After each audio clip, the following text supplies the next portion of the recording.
Allez, un peu plus fort. Pépé, on vient tout à l'heure de l'écouter. Il va se préparer à vos questions. On a au moins 3 ou 4 questions. Nous nous avons la presse. Puis on va laisser se retirer. Puis plus on traiter vos parents qui sont arrivés. Je dois vous remercier et vous souhaiter bonne dimanche. Bonjour Monsieur le Président. Alors, nous savons qu'en 2010, vous étiez candidat, vous étiez classé parmi les plus faibles. Et en 2015, vous êtes un outsider. Alors, quelles sont les chances d'un candidat indépendant KKS? Je crois que vous venez de m'écouter.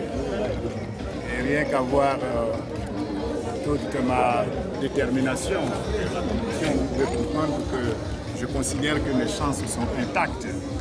Je ne partage pas l'appréciation que vous affirmez de ma participation à l'élection présidentielle passée. J'estime avoir fait un bon score avec de grosses têtes, des ténors de cette politique tout de même derrière moi. Je voudrais aussi vous faire remarquer que le contexte a bien changé. Nous sommes dans un contexte qui s'est bipolarisé depuis, alors que en 2010, nous étions dans un contexte tout autre. Aujourd'hui, il s'agit de demander aux Ivoiriens, ceux qui veulent s'engager pour la continuité et ceux qui veulent le changement. Je suis un candidat du changement, mais je vous l'ai dit, le changement pour la réconciliation nationale. C'est donc une question de profil. Qui peut faire la réconciliation nationale? Tout le monde s'y a essayé. J'estime que j'ai un profil qui permet de réconcilier les Ivoiriens parce que n'étant pas d'un parti politique, ne faisant pas partie des querelles de clochers, je veux offrir, je vous l'ai dit, mon indépendance, ma neutralité, mon innocence même dans la réconciliation nationale. Je compte donc sur mes arguments, mais je compte sur la maturité de la situation, je compte sur la soif de l'Ivoirien de sortir de cette guerre. Je considère que mes chances sont intactes et nous en jugerons au soir de l'élection présidentielle. Alors, vous parlez beaucoup de réconciliation. Nous savons très bien qu'il ne peut pas y avoir de paix, il ne peut pas avoir de développement sans paix. Au-delà de la réconciliation, quelles sont les actions de développement que vous proposez aux Ivoiriens? Voilà une question qui vient régulièrement et je réponds invariablement. Et il ne faut pas considérer que quand je parle de réconciliation, je parle simplement de réconcilier deux Ivoiriens qui sont embrouillés. La réconciliation est un programme, tout un programme. La réconciliation est à la fois économique. Parce que, écoutez, pourquoi aujourd'hui les Ivoiriens sont frustrés? Pourquoi aujourd'hui il y a cette méfiance que nous observions? Parce que simplement les Ivoiriens estiment qu'ils ne bénéficient pas des fruits de cette fameuse croissance. Donc mon programme de réconciliation, c'est à la fois économique, c'est-à-dire la distribution équitable des fruits de la croissance, l'allocation équitable des ressources humaines. Savez-vous pourquoi les gens sont frustrés? Eh bien parce qu'ils estiment que, mais comment se fait-il que subitement les plus intelligents sont maintenant d'une seule ethnie? Nous sommes la Côte d'Ivoire et tous les Ivoiriens, où qu'ils se trouvent, doivent avoir de la fierté à reconnaître un des leurs au sein du gouvernement comme responsable de l'administration. Ça, c'est un programme économique, bien entendu. Pourquoi nous sommes tous fâchés? Pourquoi nous ne sommes pas concernés par tout ce qui se fait? Mais parce qu'on dit que ça va, mais nous, au village, rien, on ne voit rien faire. Non, mon but, c'est la finalité de mon action, c'est quoi? C'est le bien-être social. Comment obtenir le bien-être social? Aujourd'hui, on investit par le sommet, en espérant que ça touche la base. Mais d'ici là, il y a plusieurs couches de coupeurs de route. Moi, je veux investir à partir de la base pour permettre aux Ivoiriens, aux plus petits Ivoiriens, de pouvoir eux aussi sentir les investissements et aussi des programmes économiques. Mais c'est à la fois la réconciliation et un programme politique. Il faut faire en sorte d'en arriver à un consensus dans ce pays. Nous ne pouvons pas arriver à la nouvelle page si nous ne passons pas par un consensus, n'est-ce pas? C'est-à-dire un consensus, l'union et un consensus autour d'un programme commun, autour d'un gouvernement d'unité nationale pour solder tous les comptes de ces contentieux que nous avons. Voici.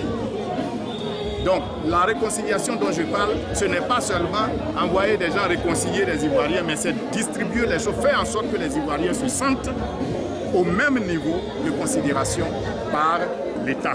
Et je finirai par dire, et c'est l'une des choses importantes que j'affirmerai au cours de ma campagne, eh bien, la Côte d'Ivoire, c'est d'abord, et c'est vrai, une sphère géographique, n'est-ce pas? Une Côte d'Ivoire donc physique, un territoire, mais c'est aussi une nation, donc un peuple, n'est-ce pas? Si on construit des gratte-ciels, des ponts, il faut aussi que de pair, l'Ivoirien puisse être pris en charge, pris en compte. Donc le développement doit aller, prêtez-moi le mot, concomitamment. Et c'est cela. La Côte d'Ivoire comme sphère physique, mais la Côte d'Ivoire comme nation, donc comme citoyen. Voici ce qui est souvent oublié par les gouvernements. Ça, c'est tout cela, la réconciliation. Un dernier mot à l'endroit de vos militants. Ben, je leur dis tout simplement de garder espoir. Je suis venu juste me présenter à eux. Je reviendrai pour faire campagne et je leur ai dit nous avons foi à nos arguments. Nous avons foi à notre profil. Nous pensons être le candidat qui peut poser les problèmes de ce pays sans risque de se faire interpeller sur le fait d'avoir lui-même contribué à cela. Je crois que je suis quand même le candidat qui suis resté moi-même. Souvenez-vous, qu'entre les deux tours, nous avons été courtisés de part et d'autre. Excusez-moi le terme. Je suis, je crois, le candidat qui a pu dire à M. Laurent Gbagbo, merci, laissez-moi dans cette neutralité, je serai plus utile à la Côte d'Ivoire demain et vous-même, je vous serai plus utile. Je crois être le candidat qui a pu dire à M. Ouattara, laissez-moi dans cette position parce que ma mission, la neutralité est attachée à ma mission. Voilà, ce sont des choses qui me font penser que je jouis d'une certaine crédibilité pour dire les choses du pays comme elles le sont. Et je pense que les Ivoiriens, cette fois-ci, ne voteront pas parce qu'ils auront obtenu un tricot ou obtenu un billet de banque.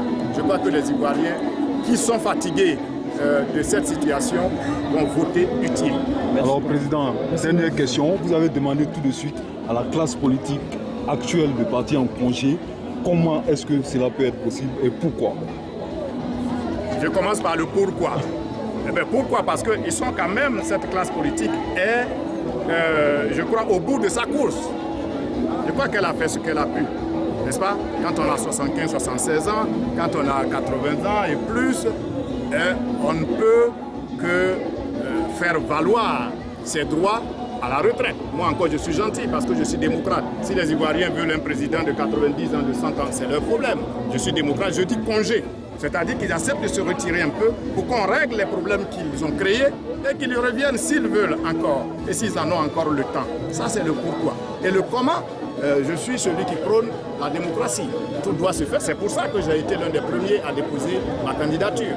Quand je l'ai fait, les partisans de ceux qui ont suivi après disaient oui, mais pourquoi tu allais déposer ta candidature? Est-ce que tu fais confiance à Youssouf Bakayoko? Est-ce que tu fais confiance à la CEI? Quand je disais non, la CEI, quand je disais non, on me dit oui, mais pourquoi tu allais déposer? Mais enfin, tout le monde a suivi parce que j'estime qu'il faut être candidat pour parler en tant que candidat pour faire changer les choses. Donc le comment, c'est en allant aux élections, c'est en mobilisant les Ivoiriens, c'est en leur expliquant que ceux-là, nous les aimons tous comme eux, mais ils ne sont plus capables de régler les problèmes de la Côte d'Ivoire. Voilà le comment, par des élections libres. Et ces élections-là, il faut y aller, si Dieu le permet, pour sortir la Côte d'Ivoire de cette situation. Merci bien. Merci bien, Président. Merci bien, Président.